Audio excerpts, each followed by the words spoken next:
Olá, meus alunos, minhas alunas, tudo bem? Hoje nós vamos trabalhar aqui o conteúdo, de introdução à filosofia política. Essa aula ela é dividida em três partes. As três partes estão contidas na aula de hoje. No entanto,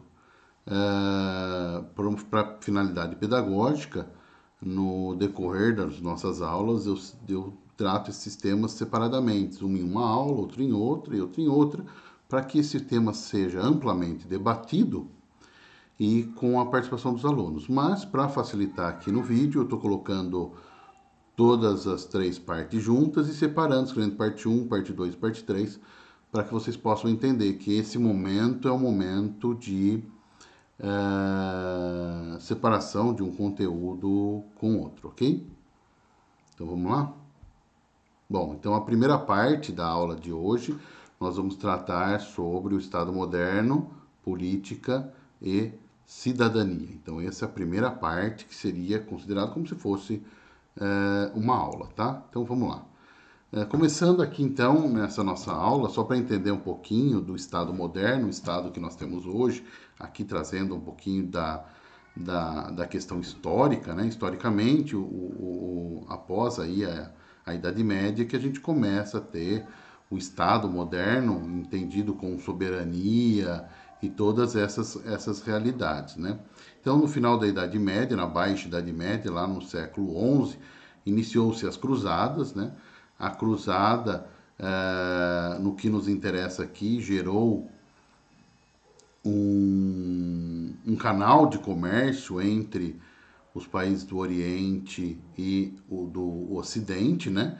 E esse canal de comércio propiciou aí para que uma nova atividade econômica, né, ou um assentamento do comércio começasse. Lembrando que na Idade Média a economia basicamente era no sistema do feudalismo, né? E nesse momento da história da humanidade começa-se a ter um aquecimento do comércio ao longo aí das estradas e um reaquecimento das cidades, né? Foi criado nesse momento histórico chamados burgos, né? Daí surge a expressão burguesia, uma nova classe social que vai surgir aí nessa final da Idade Média, né? E vai começar a ter um grande destaque na na história da humanidade, né? Em especial na história aí da Europa, que vai aí depois ter as colonizações, tal tudo. Muito bem, então é nesse momento histórico que começam a surgir os estados modernos como nós temos a concepção hoje, né? Os primeiros estados modernos foram aí Portugal, França, Espanha, Inglaterra, né? E posteriormente aí outros países foram se constituindo como estado, uma nação com soberania, né? Então, é esse o contexto que nós iniciamos, né? Então, essa questão aí desse surgimento do Estado moderno e as consequências, né, políticas e sociais dessa concepção de uma nova organização social para os seres humanos, né?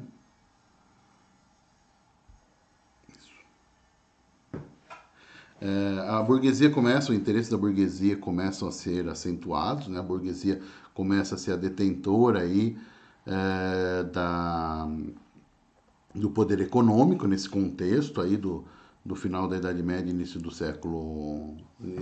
da Idade Moderna, final da Idade Média. Só que existiam aí situações, por exemplo, né? A usúria era considerada o pecado, usúria é a prática de juros e lucro, e a burguesia ela garantia os seus rendimentos através do lucro e dos juros. A principal instituição à época era a igreja, e a igreja dizer o que pode, que a igreja dizia o que podia, o que não podia ser feito. Então veja aí um primeiro conflito ideológico entre essa nova classe que está em ascensão, a burguesia e a igreja. Diante dessas situações de tensões, outros movimentos começam a surgir, como o Renascimento e a Reforma Religiosa, que vai proporcionar aí para a burguesia um maior espaço político. Não que o Renascimento seja fruto da burguesia ou a Reforma Religiosa assim também, mas a burguesia se apropriou desses movimentos como uma oportunidade para buscar romper aí com a Igreja Católica, né?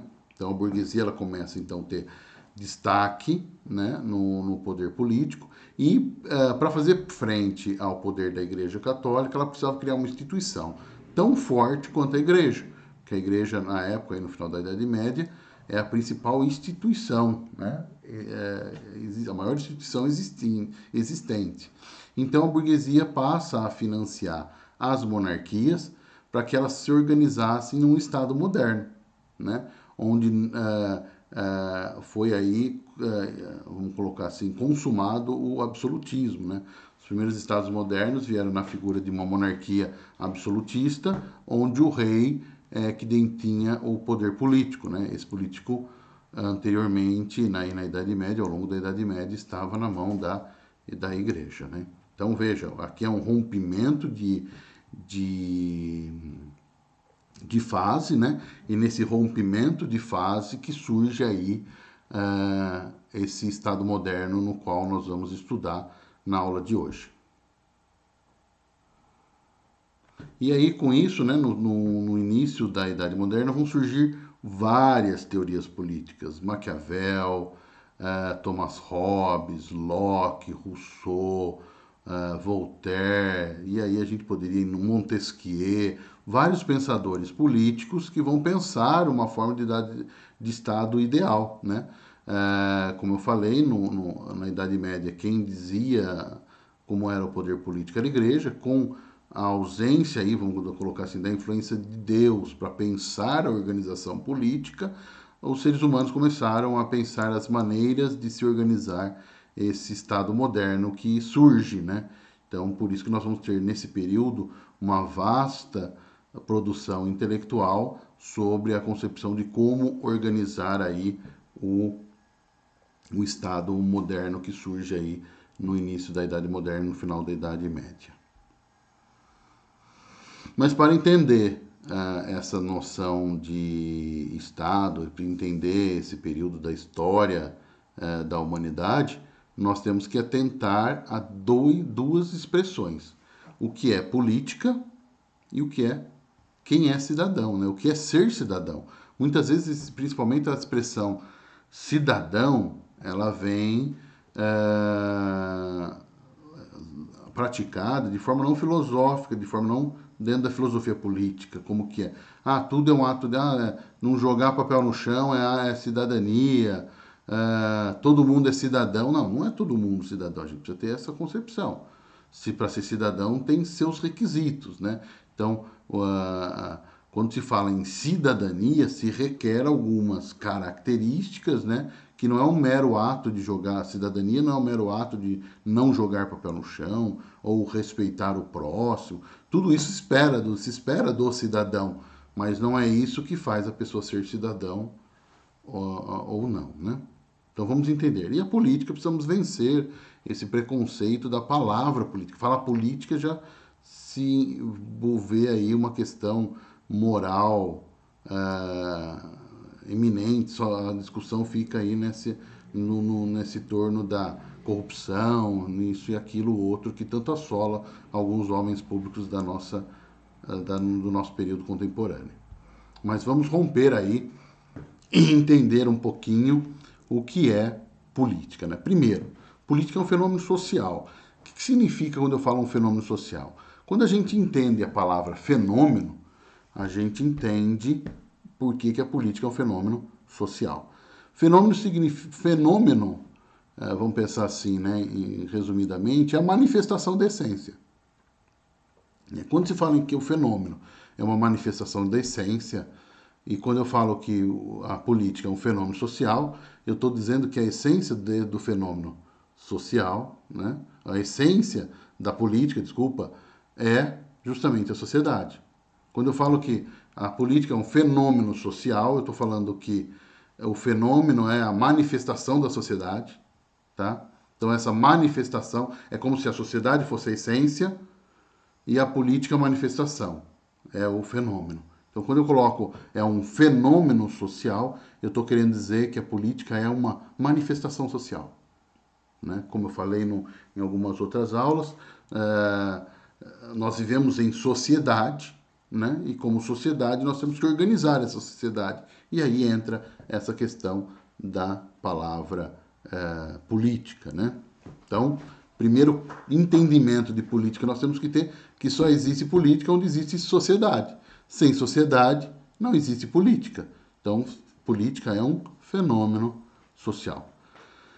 A gente tem que política é relacionamento humano, né? Além da política partidária. A todo instante nós fazemos política, né? Aristóteles dizia que o homem é naturalmente um animal político. O que isso significa? Naturalmente as pessoas se relacionam, né? Não meramente no campo político partidário, na busca do poder, mas, né, a todo instante. Quem nunca já viu aquelas frases? Política da empresa. O que significa isso? Em que significado essa expressão está sendo usada? Política da empresa. Política da empresa significa como os donos da empresa se relacionam com seus colaboradores, os funcionários, e como esses devem se relacionar com os clientes da empresa, como os donos se relacionam com os clientes da empresa. O que é isso? Política é relacionamento. Quando eu falo, qual é a política da sua empresa? É como ela se relaciona tanto como esses seres humanos que interagem nessa empresa se relacionam. Isso é a política da empresa. Né? Como que ela interage com a comunidade local, né? Então, veja, é tudo interação humana, né? Política é governar a sociedade. Como eu falei, nós vivemos em uma sociedade, essa sociedade precisa ser organizada, e para ser organizada ela precisa ter um governo, ela precisa ser governada. Então, política também é a forma de se governar uma dada sociedade. A política também é contingência, isso é interessante, tá? Contingência, sim, ela pode ser pensada em várias formas, né? Não necessariamente a gente tem um único modelo de organização social, como as formigas, as abelhas. A abelha, o formigueiro e a colmeia da abelha é semelhante, é igual no mundo inteiro. Agora, as sociedades humanas não, cada uma é diferente uma da outra. Né? Existem, como se perguntar, quantas sociedades diferentes existem? Todas, nenhuma é igual a outra. Tem sempre a sua particularidade. Né? Então, contingência é justamente isso.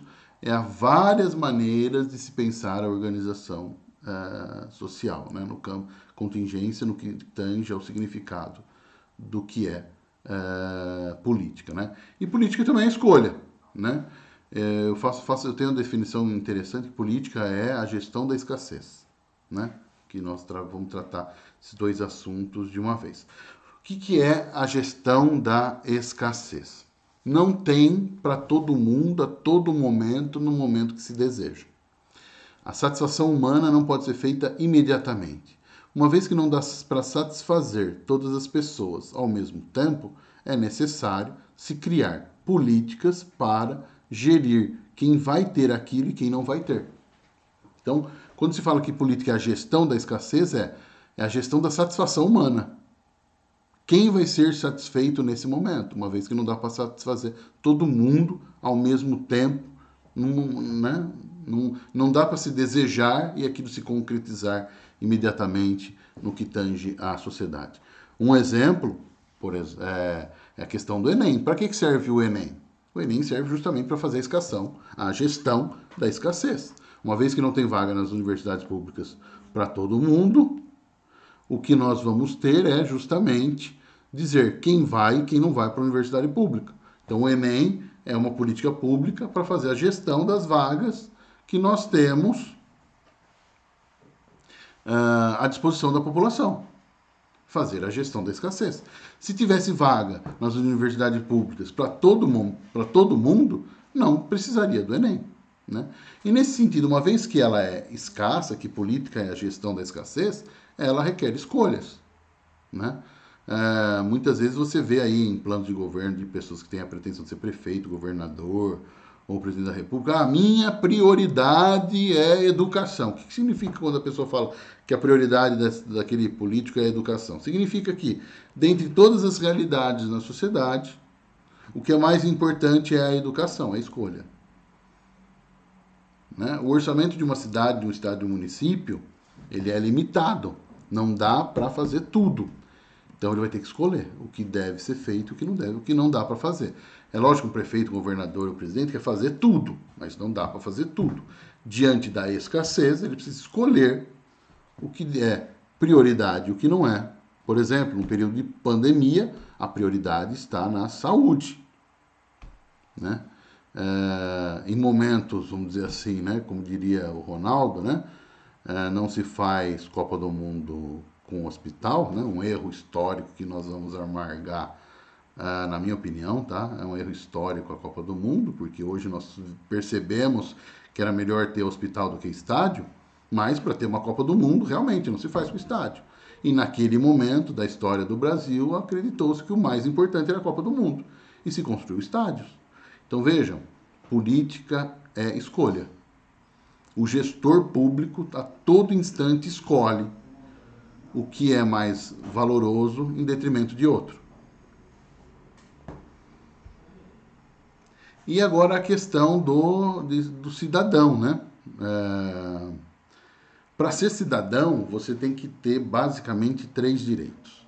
O direito civil é referente à relação entre as pessoas, como as pessoas elas se relacionam, né? Por exemplo, o direito civil, eu estou dirigindo meu carro, alguém vem e bate no meu carro, a pessoa causa um dano material, né? Um prejuízo financeiro para mim, aquela pessoa é obrigada a me ressarcir.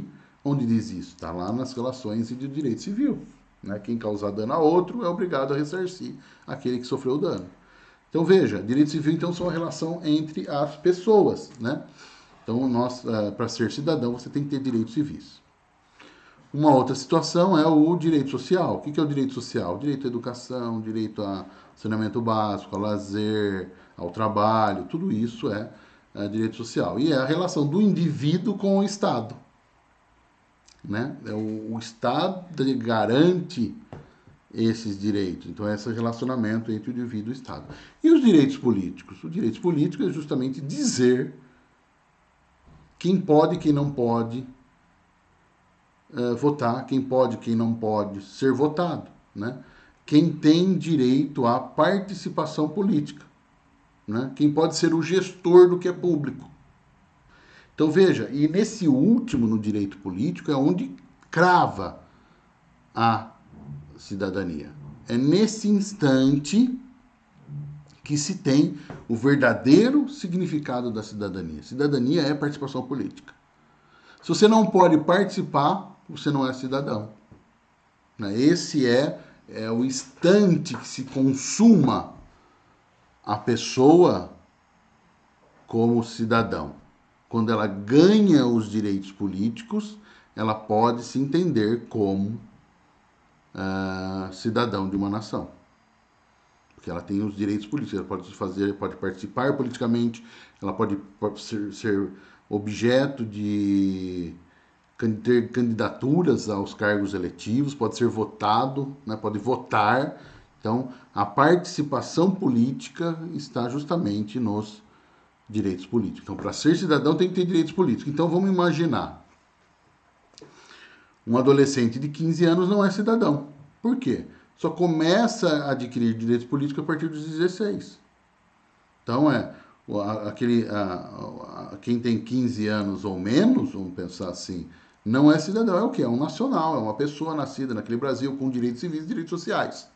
Mas lhe falta o direito político, que é fundamental para se conceber a pessoa como cidadão. E veja, se você só tem direitos civis e direitos sociais, numa monarquia absolutista, não existe a figura do cidadão. Numa monarquia absolutista, você é súdito do rei. Você pode ter direitos civis, você pode ter direitos sociais, mas você não tem direitos políticos. Você é súdito. Né? Então, essa concepção de cidadania, ela é muito importante. Aqui tem umas questões que eu deixei, né? Ao final dessa parte, nós vamos avançar aqui para uma próxima parte. Então, na segunda parte, nós vamos falar um pouquinho de poder, tá? Então, vamos entender o que significa a palavra poder para poder compreender aí essa questão dessa introdução à filosofia política. Muito bem, poder nada mais é que a capacidade, no sentido social, é lógico, né? Que a gente não está falando do Superman, do Wolverine, do Flash, né? Do Homem-Aranha, que eles têm poder, né? A gente está falando poder na sociedade. É esse o significado que eu estou invocando, né? Então, o poder na sociedade, que significa poder na sociedade. É poder fazer com que pessoas façam o que você deseja, né? O poder tem a ver com a influência que você tem na sociedade para, em certa medida, influenciar a ação do outro, né? Então, quanto de poder você tem? É quanto você influencia a vida das pessoas. Isso é poder, né? Na relação de poder tem sempre dois polos, o dominante e o dominado. O dominante é aquele que exerce o poder e o dominado é aquele que sofre o poder, que sofre a influência do poder, né? Então, a gente precisa primeiro ter esse entendimento do que é poder, né? Qual o significado de poder que eu estou trazendo aqui para vocês. Então, poder é a possibilidade de influenciar a ação do outro, né? Se você pode influenciar a ação do outro, você tem poder. E na relação do poder tem dois polos, o dominante e o dominado. O dominante é quem exerce o poder e o dominado é quem sofre a influência do poder. E aí nós temos três formas de poder, uma delas é o poder econômico, onde a ferramenta de poder é o dinheiro, né? Por exemplo, né, numa relação de empregado e patrão, né, o, o, o patrão é o que paga o salário do empregado, vamos pensar assim. Então, existe aí já uma relação de subordinação, né? Quem paga o salário manda em quem recebe o salário. Então, o dominante é quem paga e o dominado é quem recebe o salário. Vamos imaginar, você está numa grande empresa, você foi contratado para ser secretário ou secretário, lá, secretário ou secretário da empresa, aí o dono da empresa chega para você e pede para você buscar um copo d'água para ele. Só que não é sua função na empresa buscar o copo d'água. Não é a função você buscar o copo d'água. O que você faz? Você busca o copo d'água. Por quê? Porque se você desacatar ou de alguma forma deixar o dono da empresa bravo ou chateado com você, você corre o risco de perder o emprego. Então você vai lá e faz. Faz por quê? Porque você depende daquele dinheiro, daquele salário do pingado todo mês. Então isso é o quê? Relação de poder, né? Relação de poder. O dominante é quem paga o salário, o dominado é quem recebe o salário mensal. E aí nós temos a questão do poder ideológico, né? O poder ideológico ele está baseado aí numa ideia, em valores ou doutrinas, né? Hoje nós vemos muito a questão do influenciadores digitais, né? Esses influenciadores digitais, em certa medida, têm uma quantidade de poder, né? Ele pode influenciar a vida de algumas pessoas ou de muitas, né? Eu vou dar um exemplo aqui, a minha filha adora a Maria Clara e o JP, né? E no último aniversário dela, ela pediu a boneca da Maria Clara, né? Então veja, ela assiste, eles fazem a propaganda da boneca, ela desejou comprar, e o que se desejava no vídeo é vender a boneca. Então, né, ela foi influenciada a consumir um produto, né? Isso tem a ver com o poder ideológico. Então veja, o poder ideológico pode ser tanto numa relação de consumo, né? O poder ideológico pode estar presente numa relação política, né? Líderes sindicais, representantes de partidos políticos, né? Eles têm, em certa medida, um poder ideológico para influenciar outras pessoas a agir de uma forma que eles pretendem, né? Então, e também existe o poder religioso, né? O poder religioso que faz com que pessoas tenham determinadas condutas, né, de acordo com uma doutrina ou coisa assim, né? Então as pessoas têm alguns hábitos, porque a religião que eles professam entende que aqueles hábitos os santificam e assim eles praticam, né? E tem lá as pessoas que são, vamos dizer assim, o porta-voz, representante de Deus na Terra, para falar o que deve ou não ser feito, né? Aqui, pelo amor de Deus, não estou sendo pejorativo, só estou falando da realidade, tá? Eu mesmo sou católico, cristão, né? e acredito na existência de Deus, e aqui eu não estou falando dessa questão do poder religioso de forma pejorativa, só estou falando que ele existe, ok? E nós temos aí o poder político. O poder político, ele é o único que tem legitimidade do uso da força física para fazer o que se deseja, para criar o que se, para que se haja, para fazer o que se pretende, né? A própria lei, né? A lei, o poder legislativo cria a lei e as pessoas estão submetidas ao poder legislativo, né? Então, o poder legislativo ele tem essa finalidade de criar leis e todos estão sujeitos à lei, né? E o Poder Executivo que tem aí, em última instância, a legitimidade do uso da força física para fazer o que se deve fazer. Vou dar um exemplo aqui interessante para vocês. Vamos imaginar, né? Você tem uma casa, né? E você usa essa casa de lazer, né? Você vai lá naquela casa, sei lá, de final de semana ou uma vez por mês, e um dado momento você chega nessa casa e tem alguém morando dentro da casa que é sua. O que você vai fazer?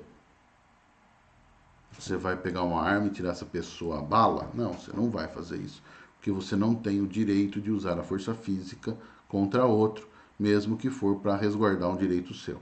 Você não pode, tá? A única exceção é a legítima defesa ou estado de necessidade. E que não é o caso. Está chegando para entrar na sua casa, tem uma pessoa morando lá. Né? A pessoa não está armada, não está nada, ela está morando na sua casa. Você não pode usar de métodos violentos para retirar aquela pessoa de lá. O que você vai fazer? Você vai fazer um boletim de ocorrência e entrar com uma ação chamada ação de reintegração de posse. Aí, se o juiz entender que realmente aquilo é seu, né, ele vai dar uma liminar, né, de reintegrar, para que você tenha a sua posse reintegrada, que você possa ter a sua casa novamente ao seu poder, né? E aí, se o juiz vai lá e expede um mandato judicial para que a pessoa saia da casa. E se a pessoa mesmo assim não quiser sair, vai você arrancar a pessoa de lá de dentro com mandar? Não. A polícia, o poder do Estado, vai lá e retira aquela pessoa de dentro da casa. Porque o único que tem legitimidade do uso da força física é o Estado. Né? Nós vemos também o exercício da força física, do monopólio da força em manifestação, quando elas saem do controle e se tornam violentas. Aí você vê a polícia jogando spray de pimenta, bomba de efeito moral, você vê a cavalaria chegando, o escudo, então é quase uma praça de guerra. Mas a polícia está justamente no papel dela de conter algum tipo de abuso nas manifestações, depredação de prédio público ou de prédio particular, alguma coisa nesse sentido. Então, o poder político é justamente esse exercício, né, da organização da sociedade. E no exercício da organização da sociedade, algumas coisas têm que ser feitas. E a lei, aí você descumpre a lei, você vai cumprir a lei de forma coercitiva, se você não a faz de forma livre, né? No entanto, o poder político somente não basta para ter essa manutenção do poder. É necessário o que a gente chama de legitimidade. Então, as pessoas que detêm o poder político, as pessoas que detêm esse monopólio, vamos dizer assim, do uso da violência para que a ordem da sociedade prevaleça, ela tem que ter legitimidade. Não dá para se pensar, vou me intitular rei, vou me intitular presidente, né? Isso não é possível. Né? Então tem que ter legitimidade. E aqui eu trago 4 exemplos para demonstrar o que é essa legitimidade do poder político. Né? O primeiro deles é no Estado teocrático. Né? O Estado teocrático, que significa teo é Deus, cracia, crático, né? É governo. Então, o governo de Deus seria aí uma tradução um pouco até grosseira, né? Então, a teocracia é o governo de Deus, né? Então, veja, quem legitima aquele poder? Deus. No exemplo, o faraó, no Egito Antigo, ele era considerado o próprio Deus na terra, governando os homens. E as pessoas acreditavam que o faraó era Deus e assim eles obedeciam a Deus. Na Mesopotâmia, o que nós temos? lá as monarquias lá, não sei se dá para se dizer monarquias, mas os reis, né, vamos dizer assim, eles eram considerados como escolhidos por Deus para governar os homens na terra. Na Idade Média, quem coroava os reis eram os padres, bispos, o próprio Papa, sei lá, em alguma situação, falando, ó, Deus reconhece o seu legítimo direito político de governar esse povo. Né? Então, muitas vezes, a utilização de figura religiosa serve para legitimar o poder. Né? Uma outra situação é a monarquia, as monarquias hereditárias. Né? Na monarquia hereditária, o que nós temos? A tradição, o costume, né? Garantindo o direito daquela família real, sei lá, de se estar no poder. Nós temos na Inglaterra um bom exemplo, a rainha Elizabeth, né? Ela é a rainha da Inglaterra, né? Eu não posso chegar na Inglaterra e falar, a partir de agora eu sou o rei, né? Vamos tirar, não, eu não tenho o mínimo contato. Tradicionalmente eu não faço parte da família real. Quem vai ser o próximo rei da Inglaterra? O filho mais velho. Quem é o próximo? O próximo é o outro filho mais velho. Então, assim, o primogênito vai suceder aí a, a rainha, porque é a tradição, o costume local. Costume e tradição também serve para legitimar algumas coisas na sociedade. Nesse caso, também serve para ser utilizado para justificar o poder político. Na aristocracia, nós temos então aí o chamado governo dos melhores, né? Uma forma de corrupção da aristocracia, a oligarquia, onde as oligarquias, de forma bem grosseira, é o governo dos mais ricos, vamos pensar assim, né? Onde os mais ricos governam. Então, na aristocracia, o que legitima? Aquela classe, aquele grupo de pessoas que tem mais conhecimento, e por ter mais conhecimento, estaria aí seria legítimo o poder dessas pessoas para governar a sociedade. E por fim, né, o que nós temos hoje no Brasil, que é o governo democrático. Quem legitima o poder político no Brasil hoje é o povo. O povo no sentido cidadão. Lembrando, para ser cidadão tem que ter direitos políticos. Sem direitos políticos não é cidadão. Sem ser cidadão não pode participar politicamente da vida da sociedade. Então veja, o cidadão é o que dá legitimidade na democracia. Né? Por que eu coloco o povo aqui? Porque tanto na aristocracia tem cidadão, como na democracia. O que tem? Na aristocracia nós temos um pequeno grupo de cidadão e na democracia nós temos um grande grupo. A maioria do povo é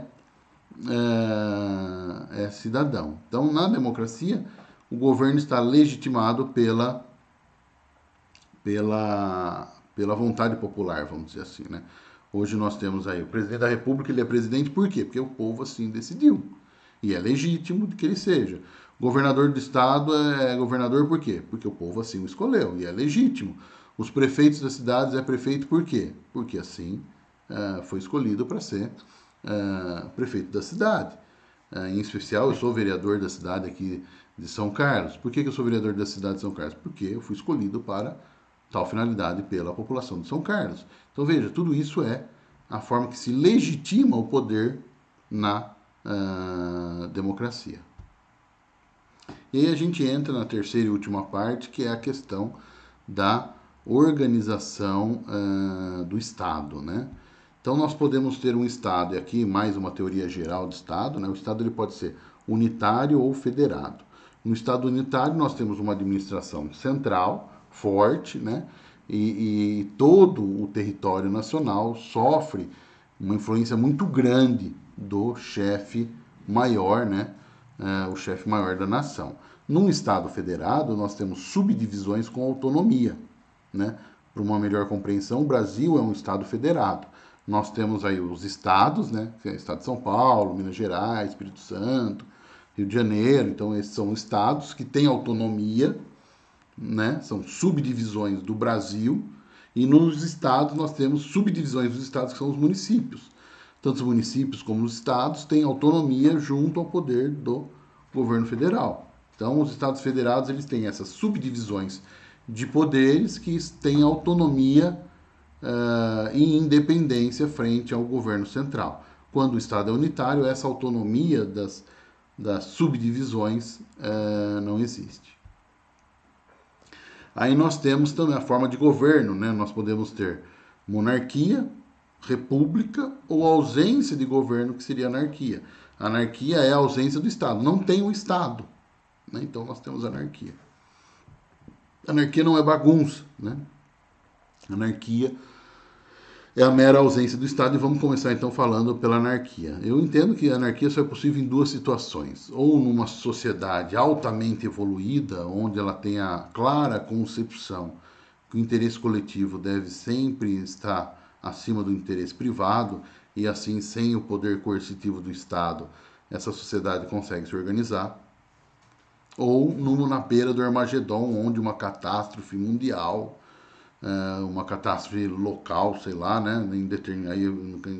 Quando ela é local é por pouco tempo, mas imagina uma catástrofe mundial onde os governos caem e todo mundo fica por conta própria, né? Um negócio de Hollywood, né? Aqueles filmes de cai meteoro, sei lá, de invasão zumbi. Você percebe que o Estado já era nessas situações, né? Nas situações de Armagedon, vamos pensar assim, né? Então, a anarquia ou é na total evolução da sociedade, nesse sentido do convívio social, ou na total apocalipse, né? A anarquia estaria nos extremos da relação social, né? Monarquia, né? É o governo que ele é vitalício e hereditário, né? Então, o rei é rei porque o seu pai foi rei e o pai morreu ou renunciou, né? E aí o filho mais velho assume, então ele é hereditário. E vitalício porque ele deixa o poder no momento da sua morreu, passa para o filho, né? Então a monarquia tem essa tradição aí de ser hereditário e vitalício. Na república se subentende que existe eleição. Obrigatoriamente na república se tem eleição. Cuidado só para não confundir república com democracia, porque podemos ter uma república aristocrática, por exemplo, onde os que têm direito a ser eleito, né, os elegíveis, vamos dizer assim, né, usando o termo correto, os elegíveis são poucos. E apenas aqueles poucos que podem ser escolhidos. Né? Então, existe república aristocrática e república democrática. Né? Mas o que caracteriza a república é a alternância no poder, né? E uma eleição. Então é por tempo determinado esse poder e acontece uma eleição para sucessão, né? Aqui muito simplificadamente a gente poderia ficar falando sobre as qualidades da república. República significa res pública, né? Coisa pública. Então essa concepção aí do que é público, mas vamos se limitar a mera entendimento de como que aquela pessoa chega ao governo numa república, como que é na monarquia e no caso da anarquia ausência. Né? Então, na república existem eleições por um determinado período de tempo e ela pode ser tanto democrática ou não.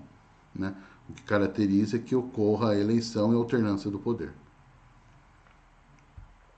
Aí nós temos o sistema de governo, né? Pode ser o parlamentarismo ou o presidencialismo. Uma grande diferença, que eu não vou debater muito esses dois sistemas, né? Mas a grande diferença é que no presidencialismo, tanto o chefe de governo como o chefe de Estado são as mesmas pessoas. Que nem hoje, atualmente, o Bolsonaro ele é chefe de governo e chefe de Estado. Né? No parlamentarismo, nós temos o chefe de Estado e o chefe de governo, são pessoas distintas, né?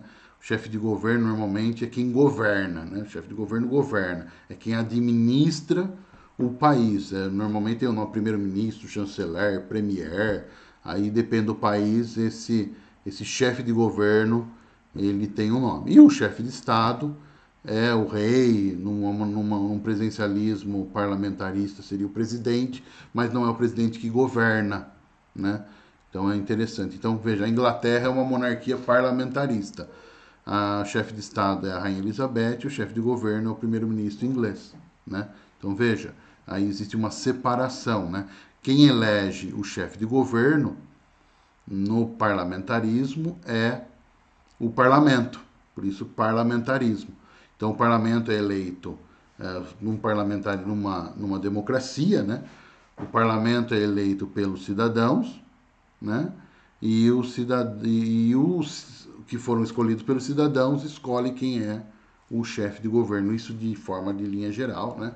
É lógico que cada país parlamentarista tem a sua constituição, que vai dizer como que funciona esse processo de escolha aí do chefe de governo e do chefe de Estado. Muito bem. E aí nós temos o poder do Estado. Então veja, nós temos o poder na sociedade, que é o poder econômico, o poder ideológico, o poder político. No poder político nós temos uma subdivisão, que é o poder do Estado, né, que é o executivo, legislativo e judiciário. O executivo é quem administra o Estado conforme as leis vigentes, né? Veja bem, o executivo não administra as leis, ele administra conforme a lei. Né? Existe uma diferença. O prefeito, o governador e o presidente da República só pode fazer o que está previsto em lei. Então ele não administra a justiça, ele administra o Estado, a cidade ou a nação em conformidade com a lei. Né? O Poder Legislativo é o que cria a lei, que vai dizer como o Executivo deve agir. Então, o Poder Legislativo é o que cria as leis, tanto para o Poder Executivo como para todas as pessoas na sociedade. E o Poder Judiciário é de quem julga os eventuais conflitos entre pessoas ou instituições. Né? E aí aqui entra uma expressão do Montesquieu. Para que serve a separação dos poderes? Serve para se evitar a tirania. Porque imagina, né? Uma pessoa é executivo, judiciário e legislativo, uma mesma pessoa, como era nas monarquias absolutistas. Então, uma pessoa ela administra, ela cria lei e julga a lei. Então, tudo é a vontade dela, é uma coisa muito arbitrária, né? Ela é a própria personificação da justiça, porque ela cria a lei, ela julga a lei e administra conforme a lei que ela mesma criou. E a relação entre as pessoas também está sob seu comando. Então veja, a separação dos poderes tem uma única finalidade, que é evitar a tirania, evitar que uma única pessoa se concentre nas suas mãos todo esse poder na sociedade. O poder de criar lei, o poder de julgar as pessoas e o poder de administrar a sociedade. E aí, então, falando um pouquinho mais dos três poderes, né? O executivo, ele é composto pelo prefeito, o governador e o presidente da república, né? Ele justamente serve para administrar cidades, estados e país. E o mandato do presidente no Brasil, né? Do presidente, do governador e do prefeito é de 4 anos, podendo ser reconduzido ao cargo por igual período, né? É a chamada reeleição. Reeleição é possível no Brasil por uma única vez. Né? Então, prefeito, governador e presidente pode ser candidato à reeleição pelo menos uma vez. O Poder Legislativo aí tem as suas especificidades, né? É o que cria a lei, né? Na sociedade, como eu falei, né? Além de criar lei, tem outras funções de fiscalizar, criar audiências públicas, debater alguns assuntos da cidade. Então, ele tem a função de fiscalizar o Poder Executivo, criar leis e fazer aí, em certa medida, um debate com a sociedade para ver qual que é o rumo que a cidade, estado ou país deve seguir. São membros do Legislativo, vereador, deputado estadual, deputado federal e o deputado distrital ficou faltando aqui, né? Porque o Distrito Federal não tem deputado estadual nem federal, não tem deputado estadual, ele tem deputado distrital, né? E o senador, né? Então, o vereador, deputado estadual, deputado distrital, deputado federal, o mandato é de 4 anos, podendo ser reeleito indefinitivamente para sempre, quantas vezes conseguir, vamos dizer assim, né? Não tem limite de reeleição pro legislativo. O mandato é de 4 anos, né? Nessas situações, né? E o mandato do senador é o único mandato de 8 anos, né? Cada estado tem 3 senadores, né? E essa alternância em uma eleição vota-se um senador, na outra eleição se vota em dois, né? Então tem eleição para o Senado a cada 4 anos, mas a renovação do Senado é sempre 1/3 dos senadores em uma eleição e 2/3 em outra eleição. Uma característica do Brasil e de alguns outros países também, né? O Brasil é bicameral, né? As legislações federais são feitas no Congresso Nacional e fazem parte do Congresso Nacional a Câmara dos Deputados, onde ficam os deputados federais, e o Senado, onde ficam os senadores. O judiciário é quem julga, né? E aqui tem algumas características, né? O judiciário só julga quando provocado, né? Ele não pode agir de ofício, né? Tem que ter uma manifestação ou de uma pessoa física ou jurídica, ou de uma pessoa, um cidadão, ou de uma instituição, né? Precisa ser provocado para se decidir sobre determinada coisa. Ele julga o caso particular, né? Lógico que o que significa isso? Vamos dizer, eu estou andando com o meu carro e uma pessoa bate no meu carro. Aí a culpa não foi minha, a pessoa foi obrigada a me ressarcir. No outro dia eu fui lá andando, a outra pessoa foi lá e bateu no meu carro. O fato de eu ter ganho uma vez não significa que todo mundo que bater em mim eu vou ter o legítimo direito do ressarcimento, né? Mas, então é só o caso particular. Aquele caso que o judiciário foi provocado é o que ele julga, é naquilo que ele tem que se debruçar. Se alguma vez acontecer algo semelhante, ele novamente tem que julgar o caso. Aqui em especial, eu tenho uma situação pessoal dessa. Um raio caiu na minha casa, queimou alguns equipamentos, a CPFL não quis fazer o ressarcimento, entrei na justiça, tive causa ganha, a CPFL ressarciu os danos que eu tive em casa. Passado 2, 3 anos, aconteceu a mesma coisa, um raio caiu em casa, o que eu precisei fazer? Novamente provocar o judiciário, o juiz novamente julgou, as condições semelhantes, iguais. A justiça julgou procedente o meu pedido e obrigou a CPFL a ressarcir o dano que foi sofrido aí pelo raio, pela descarga elétrica na rede elétrica da minha casa. Então veja, situações semelhantes, mas são casos particulares e sempre o judiciário ele está aí para julgar os casos particulares e não para criar regra, criar norma. É lógico que existe uma coisa chamada súmula vinculante, que é o entendimento do tribunal, alguma coisa assim, que sempre vai decidir algumas questões daquela maneira, né? Uma característica interessante também, não pode deixar de julgar. Vamos imaginar uma situação onde não tem lei, né? E a justiça simplesmente pode falar, olha, não tem lei e eu não vou julgar essa situação. Vou dar um exemplo aqui de situação que não tem lei, o INSS, né? Pagar pensão para casais homoafetivos, né? Vamos imaginar a pensão por morte, um dos casais morreu, né? O outro tem direito hoje pela pensão do seu companheiro. No passado, não tinha lei nenhuma que regulamentava isso, e a justiça, por analogia, por comparação, entendeu que os casais homossexuais também teriam direito à pensão por morte, né? Para fazer parte do poder judiciário, somente por concurso público. E né, não faz parte dos 3 poderes, mas é o chamado poder moderador, é o Ministério Público, né? Onde ficam os promotores, né? Esses daí eles não fazem parte dos 3 poderes, mas eles são como um poder que modera o poder dos 3, né? Para evitar abuso de alguns dos poderes. Tem a função de proteger a democracia e o interesse público, né? É um poder independente dos 3 poderes, né? E para ser promotor público, por exemplo, também é, assim como no judiciário, por concurso público, né? E finalizando aqui, nós temos o regime político, né?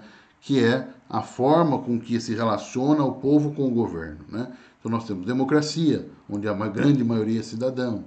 A aristocracia, alguns poucos são cidadãos, quer dizer quem tem direito, quem não tem direito político, quem governa e quem vai ser governado, quem tem a possibilidade de ser governante e quem não tem possibilidade nenhuma. Então, o regime político de determinado país que vai dizer quem tem direito ou quem não tem direito a governar. Bom, por hoje é isso, né? Então, nós trabalhamos aqui essa questão aí uma introdução à política, né? Uma introdução a essas questões aí entendendo um pouquinho a organização do Brasil, né? Falei um pouquinho da organização do Brasil, como funciona a política, quem é cidadão, quem não é cidadão, uma estrutura básica de governo, tem muito a ser dito em várias etapas aí do que nós discorremos aqui na aula de hoje, mas está aí uma pequena introdução à filosofia política, um pouquinho da introdução aí de sistemas de governo, teoria geral do Estado, tentamos navegar aí por várias áreas, ok? Um abraço a todos, beijo no coração e até a próxima aula.